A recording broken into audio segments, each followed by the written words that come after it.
Samantala, tiniyak ng Department of Public Works and Highways ang suporta sa bagong opisyal ng kontrobersyal 1st District Office ng DPWH sa Bulacan.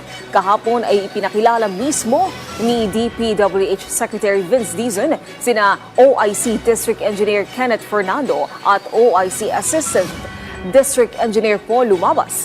Giit ni Dizon, umaasa siyang makakahanap na ng solusyon sa matagal ng problema sa pagbaha sa probinsya.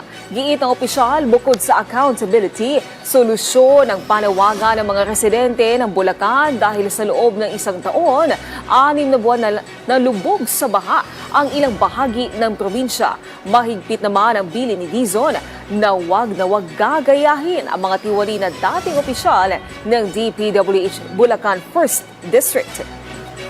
Sabi ng Pangulo sa akin, linisin natin ang DPWH, reformahin natin ang DPWH para hindi na ito maulit-ulit.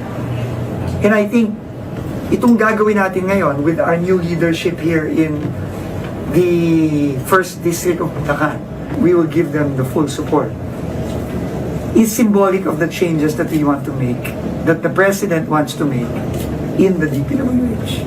And ang kabigin-biginan ko rin sa kanilang dalawa, huwag kayong gagaya doon sa mga papalitan ninyo.